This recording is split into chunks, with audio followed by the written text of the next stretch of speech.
So you've just gone through the first quarter of the year and the revenue numbers are not tracking very well. And your boss has asked you to come up with a client strategy or a client account plan. And the purpose is to be able to identify opportunities within your existing client base. Because let's face it, marketing costs and events have just been slashed, and really, it's quite difficult to win new clients in this environment.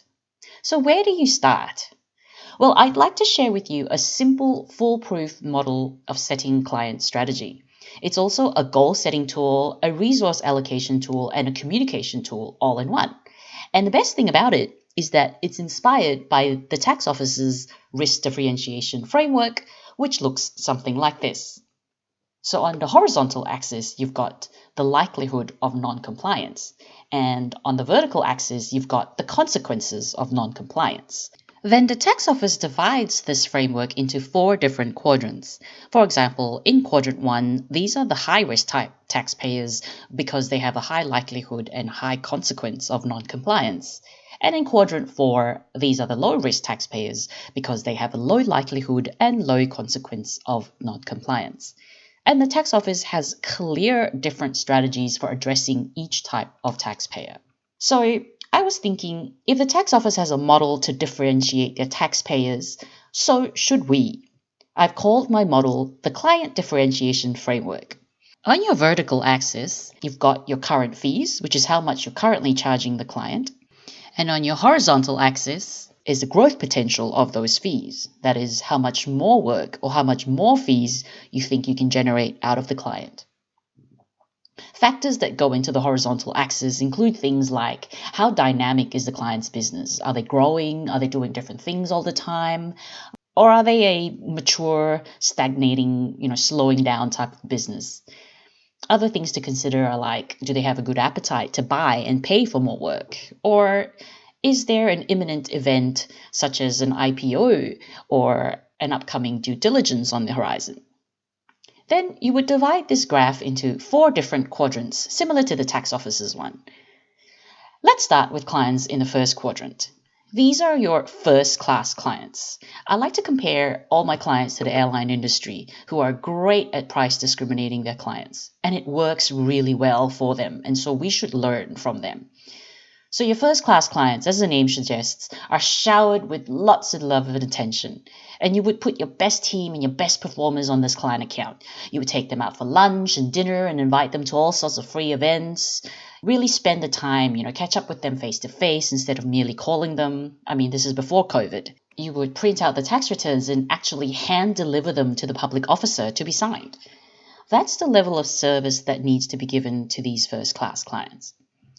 And on the second quadrant, you've got clients that are paying high fees, but the potential for growing these fees are pretty low. But these clients are still paying top dollar and engaging in lots of different services, and so they expect quality, which is why I call them the business class clients.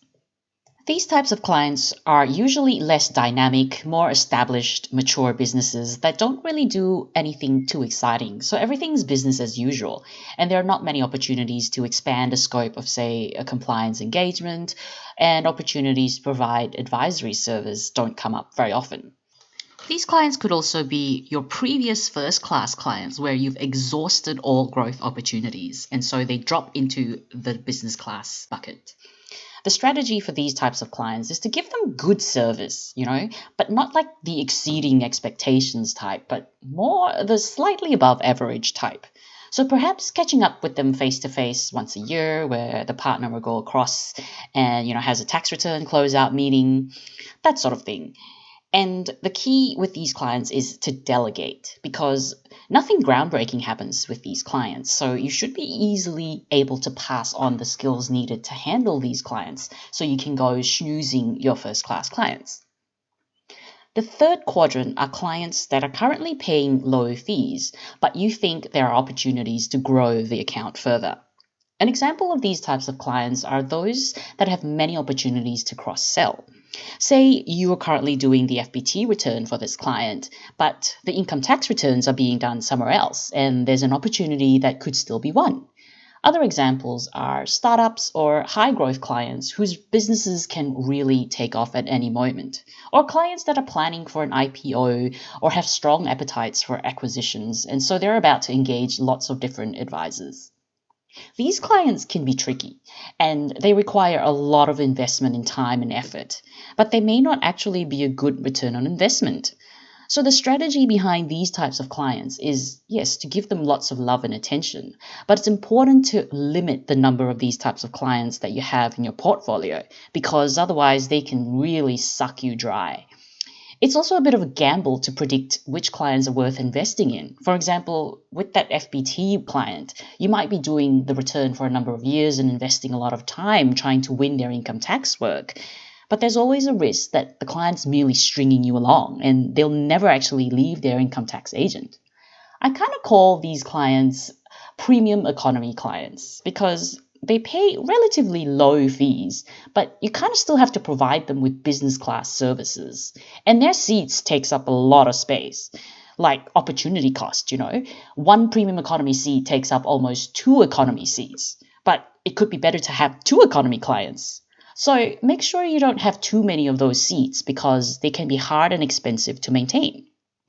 The fourth quadrant, as you may have guessed, are the cheap clients. They pay cheap fees and will continue to pay cheap fees. No growth potential. I call this the Jetstar clients because they deserve the Jetstar customer service. And the strategy for these types of clients is to either, number one, move them out of the Jetstar zone by charging them higher fees, or number two, doing the minimum amount of work required to meet your service standards. You try to move them out of the Jetstar zone, maybe give them a couple of years of negotiating a higher fee. And if they don't budge, then you basically give them the minimum service, which is what they probably deserve, because, you get what you pay for. And you hope that they'll eventually go somewhere else. Of course, you have to protect yourself with these clients and make sure that you have explicit engagement letters and scoping documents, which outlines exactly what's in scope. So if anything blows up in the future, you can point to the fact that, hey, that wasn't part of the scope. So in the nutshell, the strategy for your clients is this. You need to invest and grow your first class and premium economy clients. For your business class clients, you need to maintain them and find efficiencies to increase profitability. But you also need to be doing this with your first class clients because they're so large, they will have a large impact on the numbers. And for the Jetstar clients, you already know what to do with them. I recommend that you revisit this framework every year or every 6 months and reassess which bucket your clients should fit in. And for each quadrant, there should be a different set of goals and action plans that must be tangible and practical to measure. Let me give you some examples for first-class clients. For these clients, you will want to make sure that you're catching up with them at least, say, 4 times a year, and at least 1 time should be a social event. You would have a client review meeting with them, at least once every 2 years, where a more senior partner, like the head of the state, would interview the client and seek feedback on how the firm is going in respect of your engagement with them. You would also want to set big, hairy, audacious growth targets for these types of clients, perhaps growing the account by 10% per annum. But at one point, you find you'll hit a ceiling and growth stops. And you might start thinking about dropping this first-class client into your second quadrant, that is becoming a business-class client. And at that point, you'll start thinking about really delegating this client to, say, a director or a more junior partner so that you're freed up to chase your next big fish. Which is why it's important to assess this model on an annual basis at a minimum. So this model has really helped me prioritize my clients over many years. It's kept me disciplined by giving me a framework and clear parameters for me to work on and set goals each year. It also helps with the allocation of resources within teams. All managers love to think their clients are top priority, but that's just not true. So managers should get together on a regular basis and share their Jetstar model and agree on those first-class clients so that when resources are getting stretched, everyone is on the same page in terms of which clients need to be prioritized first. So it really does foster teamwork as well. This model can also be published so that everyone, including juniors, know exactly which jobs they need to prioritize, rather than working on the job with the loudest manager. So it's also a communication and direction tool. I hope you found this text nugget interesting and useful. Until next week, thanks for watching.